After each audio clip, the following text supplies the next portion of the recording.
प्रेम सिंह जी अयोध्या जी से। जय श्री कृष्णा महर्षि। महर्षि, प्राण प्रतिष्ठा के उपरांत श्री राम जी की जो प्रतिमा स्थापित हुई थी वो दिव्य और सजीव हो गई। ये सजीवता का कारण क्या है? देखो, एक तो हमारे शास्त्रों में मंत्रों में बड़ी सामर्थ्य है। जब मंत्रों का ज्ञाता उस श्री विग्रह में भगवान का आवाहन वेद मंत्रों से, वेद किसी के द्वारा रचित नहीं है, ये अपौरुषेय है, स्वयं भगवान वेद के रूप में प्रकाशित है। तो जो मंत्र वेदता, त्रिकाल संध्या करने वाला, ब्रह्मणत्व से युक्त, जब ब्रह्म ऋषि आवाहन करता है मंत्र से, तो भगवान जो सर्वत्र विराजमान है वो वहाँ प्रकाशित हो जाते हैं। हृदय में भगवान सबके विराजमान है ना, तो पर प्रकाशित तो नहीं है ना। और जहाँ मंत्र जपे आप, तो हृदय में भगवान प्रकट हो जाते हैं, मंत्र का प्रभाव। अब वो विग्रह तो पाषाण का प्रकट में दिखाई दे रहा है, अष्टधातु का प्रकट में दिखाई दे रहा है, या चित्रपट दिखाई दे रहा है। जहाँ भावपूर्वक मंत्रों का उच्चारण किया गया तो भगवान वहीं प्रकट हो गए। मंत्रों में बड़ी सामर्थ्य है। जब जन्मेजय जी को ये पता चला कि हमारे पिता को मारने वाला ये तक्षक सर्प अभी भी जीवित है और पिता हमारे पधार गए, तो धिक्कार हमारे जीवन को, अगर वो जीवित रह जाए तो मैं सर्पेष्टि यज्ञ करूंगा और उसका आवाहन करके यज्ञ में भस्म करूंगा। तुम्हें मंत्रों के प्रभाव की बात बता रहे हैं तो समझ जाओगे। बड़े बड़े ब्रह्म ऋषियों ने मिलकर सर्पेष्टि यज्ञ किए, उसमें सर्पों के नाम लेकर आहुति दी जाती थी। जब ये पता चला तक्षक नाग को, तो देवराज इंद्र उसके मित्र थे, तो देवराज इंद्र के सिंहासन के पावे में लिपट गया हो कि मेरी रक्षा करो। जन्मेजय जी ने कहा कि हजारों फड़ वाले सर्पों को तो भस्म होते हुए मैं मंत्र से देख रहा हूं, जे भी जिस सर्प का नाम लिया जाए स्वाहा, सीधे आके यज्ञ कुंड में भस्म हो जाए। हजारों सर्प, लाखों सर्प, बड़े बड़े विशाल, ये तक्षक क्यों नहीं आया? तो उनका महाराज, तक्षक इसलिए नहीं आ सकता कि देवराज इंद्र के सिंहासन के पावे में लिपटा है। बोले ऐसा मंत्र नहीं कि सिंहासन सहित स्वाहा हो जाए। बोले आप आदेश करो, देवराज इंद्र सहित सिंहासन सहित तक्षक अभी, तो उनका हमारा आदेश है, यजमान का आदेश। मंत्र वेत्ता ब्रह्म ऋषियों ने जे ही मंत्र पढ़ करके, तो देवराज इंद्र तो कूद गए सिंहासन से, पर सिंहासन में लिपटा हुआ तक्षक ऐसे मड़रा रहा था। आस्तिक नाम के जो एक ब्रह्म ऋषि हुए, ये भांजे थे वासुकी नाग के, उन्होंने देखा कि तक्षक चित्कार मार रहा है, तो भांजे थे सर्पों के, वो तत्काल उन्होंने कहा तिष्ठ तिष्ठ, वही रोक दिया। और जन्मेजय जी से कहा कि मैं भिक्षा मांगने आया हूं यज्ञ में, और मांगने वाले को यज्ञ में ना नहीं कहा जाता, ये आहुति मुझे प्रदान कर दो। वैसे यज्ञ बंद हुई। देवराज इंद्र सहित स्वाहा, अगर वो रोक ल देते, ल कूद ले जाते उसी में। द्रोणाचार्य जी ने मित्रता की द्रुपद से, तुम्हें मंत्रों की बात, द्रुपद से, द्रुपद जी ने कहा कि जब मैं राजा बनूंगा और कभी आपको आवश्यकता हो तो आप आ जाना, क्योंकि आप ब्राह्मण हैं, ब्रह्म ऋषि हैं, और मैं राजकुमार हूं। दोनों गुरुकुल में पढ़ते थे। बिल्कुल सारांश में बता रहे। द्रुपद राजा बने पांचाल देश के। अब महाराज को जब अश्वस्थामा प्रकट हुए द्रोणाचार्य के, तो आवश्यकता बढ़ी, तो उनको याद आया मेरा मित्र राजा द्रुपद। तो वहां गए द्रोणाचार्य जी और कहा मित्र पहचाने? तो उनका भिक्षुक होकर मेरे को मित्र बोलता है? तो उनका मैं द्रोणाचार्य हूं। बोले हाँ तो क्या हुआ, है तो भिक्षुक ही, तुम मुझे मित्र कैसे कह सकता है? बोले गुरुकुल में हमारी आपकी मित्र, वो गुरुकुल था, इस समय मैं राज सिंहासन पर बैठा हूं और तुम बोलो क्या चाहिए, भिक्षा के रूप में ले सकते हो, मित्र कैसे बोल सकते हो? तो उनका नहीं, फिर नहीं, अब मैं तुम्हें दिखाऊंगा कि मैं कैसा भिक्षुक हूं। जब पांडवों और कौरवों को धनुर्विद्या की शिक्षा दी, पारंगत हो गए, तो कहा गुरुदक्षिणा, द्रुपद को परास्त करके बंदी बना के हमारे चरणों में डालो। कौरवों की तो सामर्थ्य नहीं रही, वो परास्त हो गए द्रुपद से।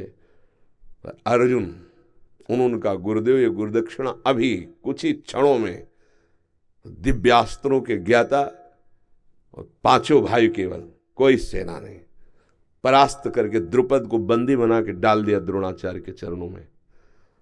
द्रोणाचार्य जी ने कहा मित्र, अब स्वीकार करते हो मेरे मित्र, क्योंकि इस समय मैं राजा हूं, तुम परास्त पड़े हो चरणों में। तो हाथ जोड़कर खड़े हो, बोले अभी सर कटवा सकता हूं तुम्हारा, पर नहीं, मैंने तुम्हें मित्र कहा है, जाओ राज्य करो, पर भिक्षुक मत समझो। आज से आधे राज्य का कर हमारे घर भेजवाओगे और राजा तुम बनोगे।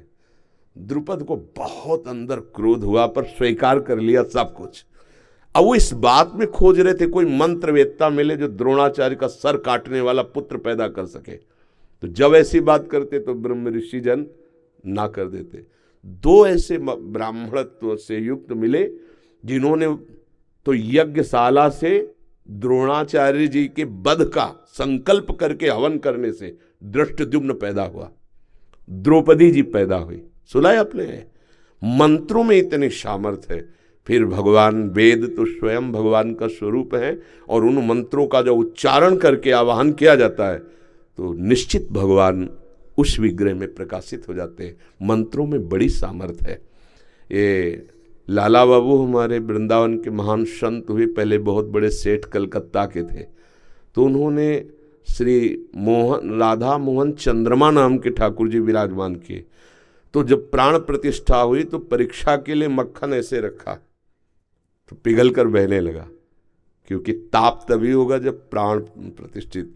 ऐसे मंत्र से भगवान, और दूसरा भाव, महापुरुषों का भाव और मंत्र, दो से भगवान जहां चाहो वहां प्रकट कर लो। ते समाज गिरजा में रहेऊ, अवसर पाए बचन एक कहेऊ, हरि व्यापक सर्वत्र समाना, और प्रेम ते प्रकट होए मैं जाना।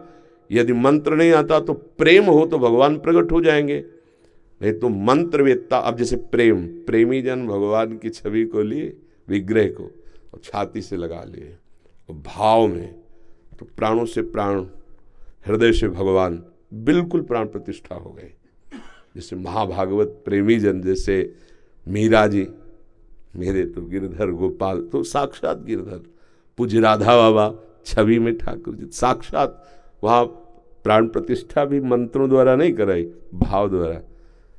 अब जो मंत्रों में और भाव में भी एक दो भक्तों के, असंख्यों भक्तों के भाव जुड़े हुए है। जो दशरथ नंदन प्रभु राम जी हैं, चाहे जिस भाव के हो, लेकिन जुड़े तो है ना, हमारे ही तो प्रभु है ना। तो सबके भाव और मंत्रवेत्ता महापुरुषों का, एक से एक महात्मा, आप क्या समझते हो? कौन सा महात्मा किस कोटि का, आप क्या समझते हो? तो मंत्रवेत्ता ब्रह्म ऋषियों का आवाहन और भक्तों की भावना, तो साक्षात प्रभु का घर है। प्रभु वहां तो थे, वो प्रकाशित हो गए उस विग्रह में। कोई आश्चर्य की बात नहीं। समझ पा रहे आप? हाँ, भाव से खंभे में किया तो नरसिंह प्रकट हो गए, मंत्र का उच्चारण भी नहीं किया। दो ही भाव हमने बताए, एक मंत्र एक भाव, तो लाखों भक्तों के भाव पहले ही वहां विराजमान है। फिर मंत्रवेत्ताओं, ऐसा नहीं कि न मंत्रवेत्ता रह गए, न ब्रह्म ऋषि रह गए, न ऐसा नहीं, सब है। हाँ, बहुतायत नहीं रह गई, पर ऐसे ऐसे अभी मंत्र उच्चारण करने वाले कि चमत्कार प्रकट हो जाए। देखो प्रकट हुआ ना चमत्कार, विग्रह में भगवान साक्षात विराजमान हो गए। पहले जो विग्रह का दर्शन किए हो और फिर प्राण प्रतिष्ठा के बाद, तो आप देख लो साक्षात भगवान उनमें। और ऐसे अनुभव होते रहेंगे, आज नहीं सदा होते रहेंगे कि भगवान साक्षात विराजमान है। ये इसमें कोई संशय नहीं है। मंत्र और भाव दो के द्वारा भगवान प्रकट किए जाते हैं।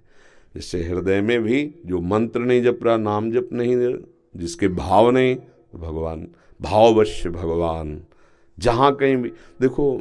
ये तो श्री भगवान की प्राण प्रतिष्ठा हुई। धन्ना जाट का नाम सुना है? उन्होंने बच्चे थे तो कथा हो रही थी, वहाँ बैठ गए तो पंडित जी कह रहे थे कि जो भगवान की सेवा नहीं करता, भोग नहीं लगाता, उसका जीवन व्यर्थ है। 9 किशोर बालक थे, तो ये बात बैठे भगवान की सेवा।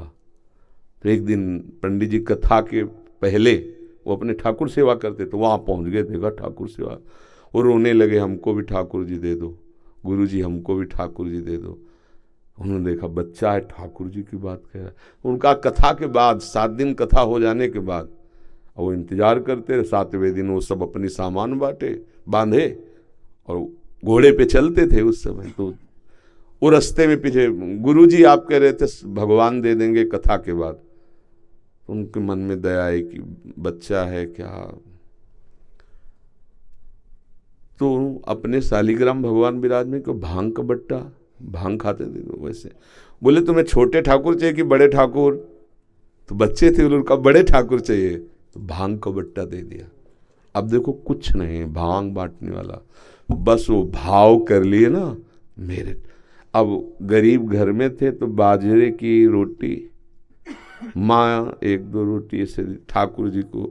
और उन्होंने बताया था कि सेवा कैसे करोगे, बोले नहा के नहला देना और पवा के पा लेना। वो समझते थे ऐसे। और वो बालक उनका पाव 1 दिन 2 दिन 3 दिन 4 दिन ठाकुर जी हाँ वो हठ कर लिए, नहीं पाए स्वयं। जब हठ करके कि हम अपने प्राण त्याग देंगे लेकिन बिना आपके पाए हम पाएंगे नहीं, तो वहीं प्रभु प्रकट हो गए। भांग के बट्टे से भगवान प्रकट हो गए, मित्रवत धन्ना जी के साथ खेलते भगवान। भाव और मंत्र दो में बड़ी सामर्थ्य है, उसमें संशय नहीं करना चाहिए, बहुत अपार सामर्थ्य है। अब क्या हो गया, इतना आहार विहार अपवित्र हो गया है कि मंत्रों को सिद्ध कर पाना उसको से थोड़ा कठिन। पर ऐसा नहीं कि नहीं है, त्रिकाल संध्या करने वाले ब्रह्मणत्व से युक्त जो ब्रह्म ऋषि जन है, अगर मंत्रवेत्ता आवाहन करें तो वैसा ही प्रभाव। आप तो वहाँ दर्शन ही किए होंगे, प्रभु के दर्शन ही किए होंगे, अयोध्या में ही रहते हैं। अभी जाना है प्रभु जी, अभी जा नहीं पाए। हाँ तो आप दर्शन करना। हाँ हमें तो दूर से भी उनका, जैसे सूर्य का तेज है ना, संपूर्ण ब्रह्मांडों में छाया रहता है, पर वो एक कांच होता है जो विशेष, वही सूर्य के तेज को पकड़कर आग लगा सकता है, समझते ना? हाँ वो जो भी होता है ना, ऐसे ही भक्तों का हृदय कुछ विशेष होता है, कहीं भी हो तो तेज उधर से। तो जो तुम पूछ रहे हो, जो तुम वर्णन कर रहे हो, वो विराजमान वहाँ है, कनेक्शन यहाँ है, तो पूरी सूचना, पूरा भाव, पूरा सब यही समझ में आ जाएगा। भगवान सर्वत्र हैं, भाव के द्वारा, प्रेम के द्वारा प्रकट होते हैं। मंत्र और भाव के द्वारा कहीं भी भगवान को प्रकाशित किया जा सकता है। जैसे नामदेव जी ने कुत्ते में भगवान को प्रकाशित कर दिया, भूत में भगवान को प्रकाशित कर दिया। भाव और मंत्र में बड़ी सामर्थ्य है। अयोध्या में तो लाखों करोड़ों भक्तों के भाव जुड़े हैं, और ब्रह्म ऋषियों के मंत्र, आचार्य कोटि के महापुरुषों का संकल्प, तो भगवान को तो प्रकाशित होना ही पड़ेगा। और भगवान तो वहाँ प्रगट में विराजमान है, क्योंकि उनका घर है। जैसे वृंदावन है ना, ये यहाँ प्रिया प्रीतम प्रगट में विराजमान है, बस थोड़ा माया के पर्दे हटे तो दिखाई देगा। ये दिव्य धाम है भगवान का, वृंदावन धाम, प्रेम धाम। तो अवध धाम, जैसे यहाँ कृष्ण जन्म का स्वरूप मथुरा, तो राम जी के जन्म का स्वरूप अवध, और ये लीला विहार स्थली प्रिया प्रीतम की प्रेम धाम है। बड़े भाग्यशाली जन हैं जो भगवान के नाम रूप लीला धाम से जुड़े हुए हैं, अपनापन किए हुए हैं।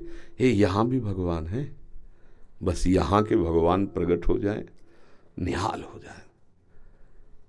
यहीं के भगवान को विशेष प्रकट करने के लिए हम सब जगह जाकर दर्शन करते हैं, भावना करते हैं, पर यहाँ के भगवान प्रकट हो जाए तो फिर एक दृष्टि बदल जाती है। सिय राम मैं, अब देखो दृष्टि बदल गई। सब जग जानी, उसे न स्त्री दिखाई दे रहा न पुरुष दिखाई दे रहा। यहाँ भगवान प्रकट होने पर सब प्रभु अपने आराध्य देव, जड़ चेतन जग जीव जत सकल राम मैं जानी। ये यहाँ के भगवान प्रकट होने पर न जड़ है न चैतन्य, एकमात्र प्रभु। कैसा परमानंद होता होगा उन महाभागवतों को जो सब में भगवान का दर्शन करें। जैसे मंदिर में जाके दर्शन करते हैं, ऐसे सबके हृदय मंदिर में भगवान विराजमान। पर्दा हटा माया का तो भगवान सबके अंदर बैठे उस महापुरुष को दिखाई देते हैं। भाव और मंत्र में अपार सामर्थ्य है, इसमें कभी संशय न करें। ठीक है।